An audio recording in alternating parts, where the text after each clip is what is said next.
There are things that you build young that go quiet for 25 years. I recently bought a collage kit and realized it was a journey I had already started. It had just been dormant. This video is about what happens when a way of making goes quiet and what it means to realize it never actually left. For those of you who are new here, I'm Michael.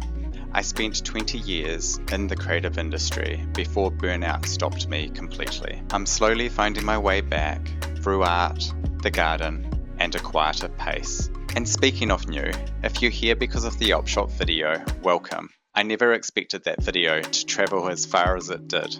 Reading your own comments, the reflections on your own practice, and sharing stories about your own creative life was something I never really expected, but meant so much to me. One comment that really stayed with me was from Tanya. She says, "Today watching your video, I remembered my creativity just needs simplicity and space. What is inside me is more important than what I have around me in my studio."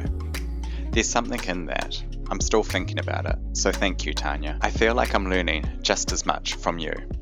So let's get into it.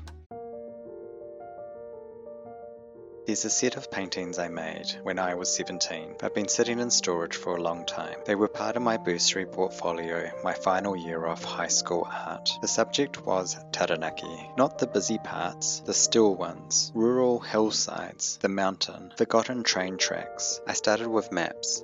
Topographic maps of the region, contour lines tracing the shape of the land, rivers and streams drawn through them, and then I painted the mountain over top, letting the map become the sky, or the hills, or the midground. The boundary between observation and document started to blur. Then other things came in, tissue paper for the texture of the hills, sand pressed into the train tracks, small sticks for fences, found bark, cardboard built up into fence posts so they pushed out from the surface, road signs with maps folded into them. At the time, I thought I was painting, trying to get closer to realism, but somewhere in the process, that started to shift. The palette knife came in, the sky got heavier, more textured, less about recording what was there, more about feeling it. It took me 25 years to realize that what I was making back then was collage. Mixed media, layered surfaces, found materials brought into conversation with paint. Then, somewhere along the way, through the career, through the brief,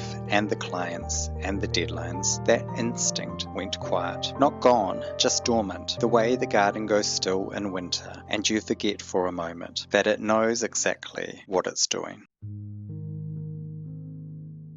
A few weeks ago, a package arrived from Norway. Inside it was a collage kit, 40 pieces, stamps, magazine cutouts, tissue paper, circle punches, typographical fragments. The person who sent it was Ari Dick, a New Zealand musician I had stumbled across on Instagram. Someone's music I had listened to around the age of 25. Dub beats, reggae blends, a particular kind of sound that echoed through Aotearoa at the time. I divided the kit into 5 smaller sets, 8 or 9 pieces each, A6, small enough to hold, large enough to say something. This one was themed through blue hues, and then I sat with what I had been given, not my materials, not my usual reach, just what was there. That constraint felt familiar, the same boundary the Opshop gouache had created. You don't start with everything, you start with what's left, except this time, what was left behind was someone else's creative world, and I had to find my own way inside it. The process started with rearranging, laying pieces out, shifting them, reading the composition, starting again. Once something landed, I began gluing it down, and that's where something interesting happened. The moment I started fixing things in place, my mind let go of the plan. What I carefully arranged started to dissolve from memory, and intuition moved in instead. The final result wasn't quite what I composed. It was something slightly beyond it. 2 words appeared in the typography: fear and enter. I didn't choose them deliberately. They were just there, in the fragments. Fear, because this was the first time I'd made a collage that relied entirely on paper. No paint underneath, no found materials adding dimension, just 8 pieces finding their way into a composition together. And enter, because that's exactly what it felt like. Not a return, a threshold.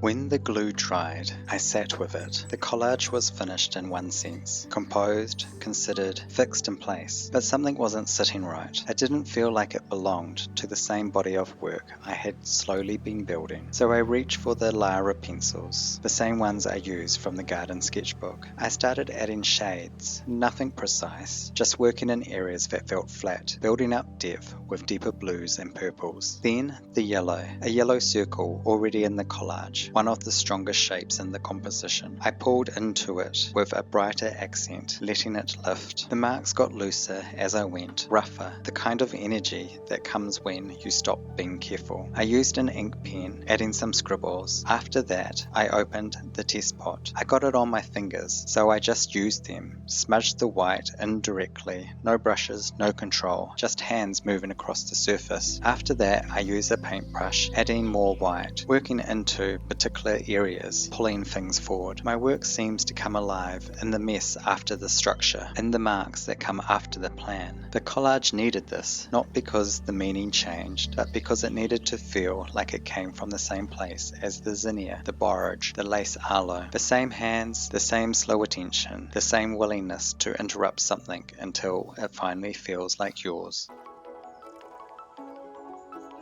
I didn't set out to make a collage. I set out to understand why I was drawn to one, and what I found was something I had already made 25 years ago in a classroom in Taranaki. The skills didn't go anywhere, they just waited.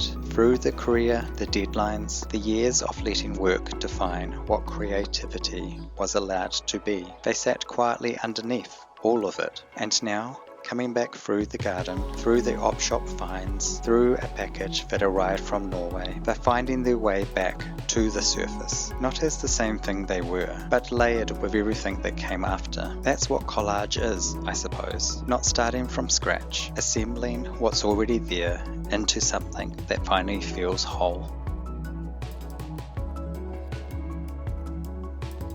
If this slow practice resonates, feel free to follow along. I'm quietly rebuilding my creative flow, one small moment at a time.